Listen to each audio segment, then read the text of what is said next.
My name is Claire Donovan. I'm 34 years old. I live in Atlanta, Georgia. And I'm going to tell you something tonight that took me a long time to say out loud. For 8 months, while I was cooking dinner, planning date nights, and feeling grateful for the life I had built, my husband and my sister were betraying me. Together. I know how that sounds. I know what you're feeling right now, the particular kind of sick that comes from hearing something you weren't prepared for. I felt it too. Standing in my own kitchen. Holding a receipt I wasn't supposed to find. But here's the thing I need you to understand before I tell you the rest of this story. I did not fall apart. I did not beg. I did not break. I did not become the woman they expected me to become. And the way I handled what came next, that is the part of this story that changed my entire life. Stay with me. Let me take you back. Because you need to understand what I thought I had before you can understand what it meant to lose it. I met Ryan at 26. Backyard party in Nashville, Tennessee.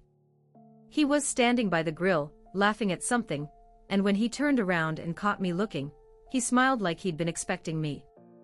We dated for a year and a half. He proposed in our apartment kitchen while I was making pasta. No fancy restaurant. No elaborate setup. He just got down on one knee and said, "I don't want to do any of this without you." I said yes before he finished the sentence.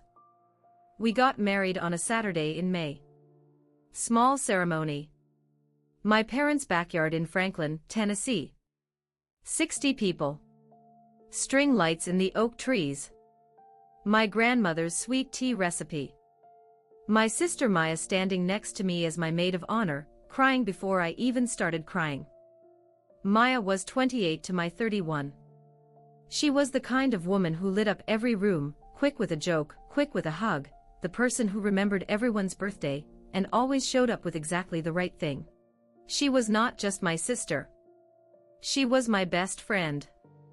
2 years into our marriage, Ryan got a job offer that brought us to Atlanta. New city, fresh start. I was nervous but excited. Maya had just gone through a hard breakup. Her lease was ending. When she mentioned she was thinking about moving somewhere new, I was the one who said it. Come to Atlanta. Be near us. She hugged me so tight when I said that. I thought I was the luckiest woman alive, my husband and my best friend, in the same city, under the same sky. My whole world together. I had no idea what I was setting in motion. For the first few months everything was exactly as beautiful as I'd imagined. But then something started to shift. So quietly, so carefully, that I almost missed it. And looking back now, the signs were there from the very beginning. I just didn't know yet what I was looking at. Maya found an apartment 15 minutes from us. She came over constantly, which I loved. Dinner 3 or 4 nights a week. Ryan would grill on the back patio while Maya and I sat on the porch steps with wine, talking until 10, 11, midnight sometimes. It felt exactly like I'd imagined. But slowly, so slowly I couldn't point to a moment when it changed, the shape of things shifted. Ryan started mentioning Maya more. Little things at first. Maya said the funniest thing today. I ran into Maya at the coffee shop. We grabbed lunch. Maya thinks we should try that new place on Peachtree. I told myself I was glad they got along. That was the whole point. That's what I'd wanted. But then I started noticing something else. When Maya came over, the conversation flowed more between her and Ryan than between her and me. Inside jokes I wasn't part of. References to things they'd talked about when I wasn't there. There was a Tuesday evening in October. I came home an hour late from work. I'd texted Ryan to let him know. When I walked in, Maya was already there. They were at the kitchen table, laughing about something. And when I opened the door, they stopped. Not dramatically. Not guiltily. Just the moment changed. The way it does when two people are in the middle of something private and a third person arrives. I told myself I was imagining it. I made dinner. We all ate together. Everything seemed fine. But that small cold feeling, quiet, unreasonable, insistent, did not go away. Then came my work conference in Charlotte. 3 days. Wednesday through Friday. Ryan dropped me at the airport, kissed me goodbye. Thursday afternoon, I tried to call him. No answer. Texted. No response for 2 hours. When he finally replied, "Sorry babe, crazy day. Miss you." I thought nothing of it. When I came home Friday evening, the apartment smelled different. Clean. Too clean. A candle had been burned in the living room, one Maya had given us as a housewarming gift. One we had never once lit. I stood in the doorway of my own home and felt, for the first time, like a guest. I pushed the feeling down. I told myself I was exhausted from travel. I told myself I was being irrational. But something had already shifted inside me, some quiet, certain part that was paying attention even when I refused to listen. And then came the moment I couldn't explain away. Not even to myself. It was a Saturday morning in January. Ryan had gone to the gym. I was cleaning the bedroom, just straightening things, when I picked up his jacket from the chair where he always left it. Something fell out of the pocket. A receipt. Italian restaurant I didn't recognize. Dinner for two. A Thursday evening. The Thursday I'd been in Charlotte. I stood there holding that receipt, and I felt something move through me. Not panic. Not rage. Something quieter and more permanent than both of those things. Ryan had told me he'd stayed home Thursday. Ordered pizza. Watched the game. I looked up the restaurant. Small, candlelit. Date night place. The kind you don't go to alone. I put the receipt in my own pocket. I finished straightening the bedroom. I made coffee. And I sat at the kitchen table and let myself ask the question I had been refusing to ask for months. What if I'm not imagining this? That afternoon I called my best friend Diane in Nashville. I told her everything. The shift in conversation. The Charlotte Thursday. The receipt. The candle. She went quiet for a long moment. Then she said, "Claire, I need to ask you something. And I need you to answer me honestly." "Okay. Is there any part of you, any part at all, that already knows?" I didn't answer right away. Because the answer was yes. Some quiet, certain part of me had known for weeks. I just hadn't been willing to let it be real yet. "What do I do?" I asked. "You find out for certain," Diane said. "And then, you protect yourself." I spent the next 5 days paying attention in a way I had never allowed myself to before. And what I found, not by going through his phone, not by following anyone, but simply by being still and watching, was more than I was prepared for. Because the truth doesn't always hide. Sometimes it just waits for you to be ready to see it. I started paying attention differently. The way Ryan's phone screen went dark the moment I walked into a room. The way he cleared his throat before answering simple questions. The way Maya's name disappeared from his conversations, because he had learned, I think, that it had been coming up too much. And then, on a Wednesday afternoon, I got a text from a number I didn't recognize. "Claire, I don't know you and I'm sorry to do this. But I think you deserve to know. I've seen your husband with a woman near Decatur. Twice now. They weren't acting like friends. I'm sorry." I read it 3 times. Then I put my phone face down on the counter and stood at the kitchen sink and took 3 slow breaths. I texted back one thing. "Can you describe her?"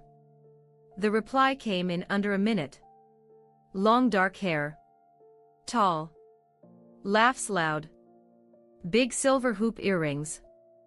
Those were the earrings Maya had worn since college. The ones she wore in my wedding photos. The ones I had always told her looked beautiful. I didn't cry. I didn't scream. I felt something much quieter than either of those things. The specific feeling that happens when a part of you that has been holding its breath for a very long time finally exhales. I had my answer. Now I had to decide what to do with it. Here's what I didn't do. I didn't confront them that night. And I know that might surprise you. I know some of you are thinking, why would you wait? But I had learned something from watching other people blow up their lives in moments of pure emotion. What I did instead, in those next 5 quiet days, is what changed everything about how this ended. I called Diane back that evening. I told her about the text. About the earrings. She didn't gasp. She just said, "First thing tomorrow morning, you call a lawyer." I hadn't gotten there yet in my head. I was still processing what was real. "You're not weak for not exploding tonight," Diane said. "Being strategic isn't cold. It's how you protect yourself. Lawyer first. Then everything else." I called a family law attorney the next morning. Her name was Patricia Walsh. Office in Midtown Atlanta. Waiting room full of quiet women, who all looked like they were carrying something they hadn't asked for. I sat across from Patricia and told her everything. She asked about the lease, joint, both names. The bank accounts, joint checking, my own savings. Children, none. Then she said something I wrote directly into my phone right there in her office. "Right now your only job is to be clear. Clear people make better decisions than angry people. And better decisions lead to better outcomes." Over the next 4 days I did everything Patricia advised. Bank statements. The restaurant receipt. The timeline dates that didn't add up, absences that now made sense. I kept going to work. I kept making dinner. I kept being to all appearances the woman Ryan believed he still had. And every night after he fell asleep, I lay in the dark and thought about what I was going to say. How I was going to say it. What I was and wasn't willing to accept. The hardest moment of those 5 days was not the documenting. It was Sunday afternoon when Maya called me. "Hey sissy. What are you doing? Come over for brunch." Her voice was so warm.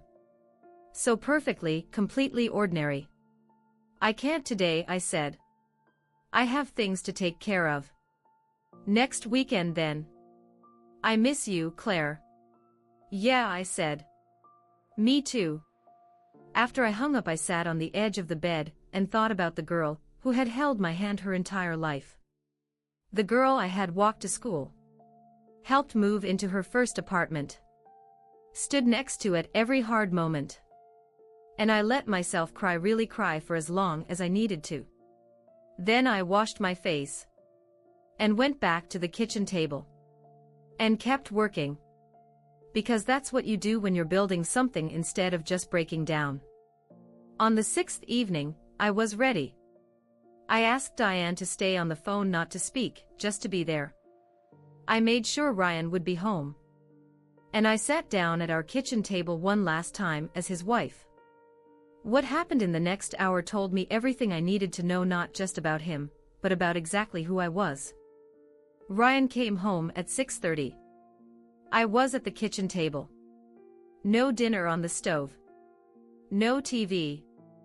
Just me, a glass of water, and the text conversation printed out and sitting face up in front of his chair.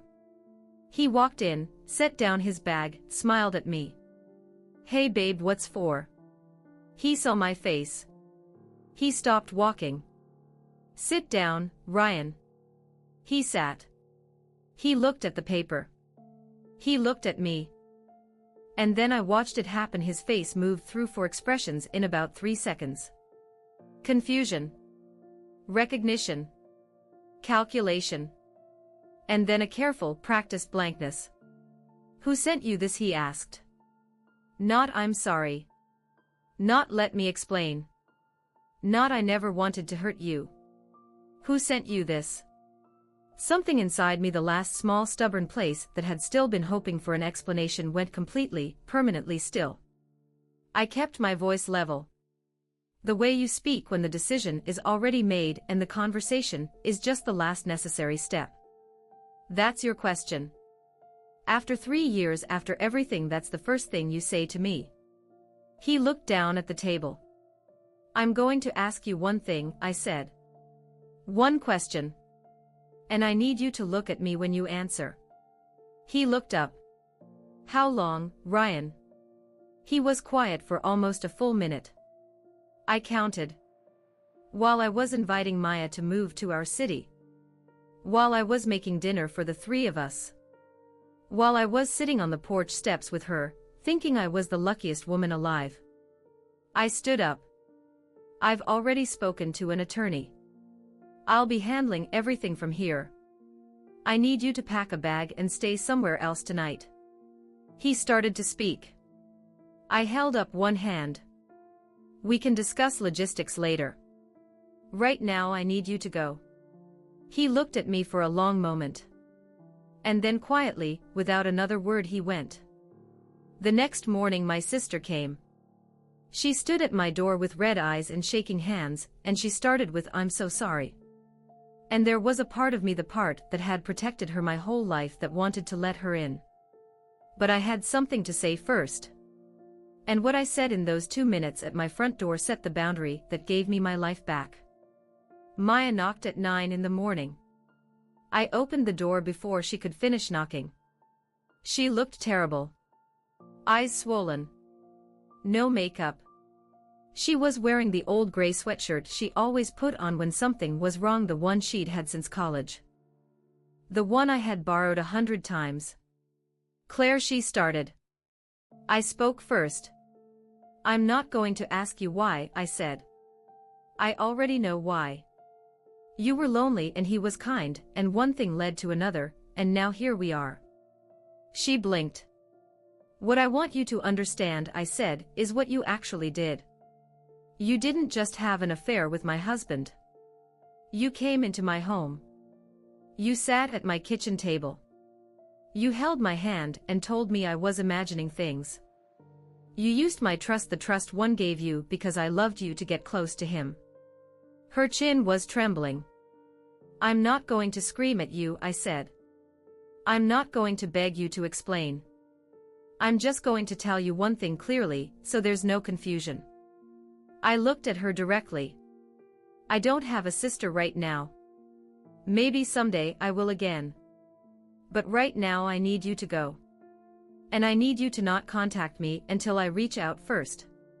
Claire, please. Go, Maya. She left. I closed the door and stood in my hallway and waited to feel destroyed. What I felt instead was something I hadn't expected. Solid. Like for the first time in months I was standing on ground that was actually completely mine. What came next was hard. I won't pretend otherwise. But something was happening underneath the hard, something quiet and slow and entirely mine. And it started with the smallest possible thing. A Wednesday evening. A pottery studio. And a woman named Gloria who said 4 words that I think about to this day. The first month was the hardest. I moved through that apartment like it was a museum of a life I used to have. Every corner held something that used to mean one thing, and now meant something else entirely. So I changed it. I took down the photos. Rearranged the furniture. Painted the accent wall in the living room a deep, warm green, a color I had always loved and Ryan had always vetoed. I made it mine. Diane drove down from Nashville the second weekend and stayed for 3 days. She slept on my couch and made coffee every morning, and didn't ask me constantly how I was feeling. She just sat with me while I figured it out. That is what real love looks like. Not the kind that disappears when things get hard. The kind that shows up with a bag and makes coffee. About 6 weeks after Ryan left, I signed up for a pottery class. Wednesday evenings. A small studio on the east side of Atlanta, run by a woman named Gloria, 60 years old, silver hair, absolutely no patience for self-pity. My first bowl looked like something a 7-year-old made on a bad day. Gloria picked it up, looked at it, set it back down. "Good," she said. "Make another one." I made another one. And another. And slowly, the way things go when you stop fighting and start paying attention, I got better. There's something about making things with your hands. Something that pulls you back into your own body. Into the present. Into yourself. I started cooking for myself, really cooking. Not meals designed around someone else's preferences. Things I had always wanted to try. I ate at my own kitchen table at whatever time I felt like eating. I watched whatever I wanted. I kept whatever hours felt right to me. It sounds small. It was not small. 8 months after Ryan left, I was walking home from pottery class on a Tuesday evening in September when I saw them. Ryan and Maya. Coming out of a restaurant half a block ahead. My heart did something. But not the crashing, desperate thing it would have done 6 months earlier. Something quieter. Something that felt almost like recognition. They saw me at the same moment. Ryan stopped walking. Maya's hand tightened on his arm. I kept walking. "Claire," Ryan said when I reached them. "Hey," I said. Easy. Calm. Like passing an old colleague in the hall. "You look good," Maya said quietly. I looked at her, my sister, the girl in the gray sweatshirt, the one who had cried at my wedding, and I said, "I know." And I kept walking. I didn't look back. When I got home, I sat on my couch and waited to feel something painful. Something that would unravel the last 8 months. It didn't come. What came instead was simple.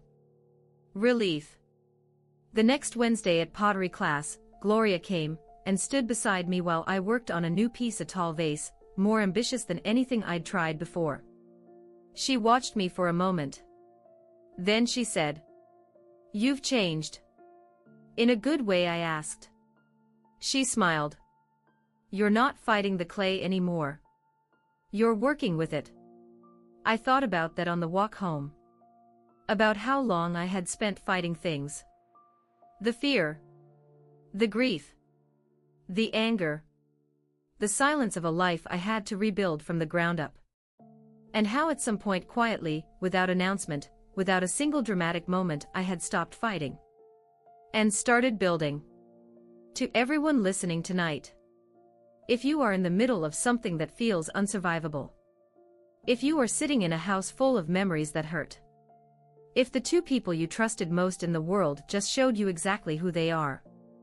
You are not what was done to you. You are what you do next. The pottery class you sign up for. The wall you paint a color they never would have chosen. The dinner you make for yourself at 9 o'clock on a Tuesday because you finally can. The morning you wake up and realize without even trying that you feel okay. That's where you find yourself. Not in the wreckage. In what you build after. He had my trust. She had my love. And I kept myself. Thank you for being here tonight. If any part of this story felt familiar, if any moment landed somewhere real, leave me a comment. Tell me where you're watching from. Tell me the part that stayed with you. If you've ever had to rebuild your life from scratch, type "I built it" in the comments. I want to know I'm not alone in this. And if someone in your life needs to hear this tonight, please share it with them. I'll be here next week. Another story. Another woman who found her way through. Take care of yourselves. If you made it all the way to the end, thank you. That means everything to me. Subscribe so you never miss the next story. And drop a comment below. I read every single one.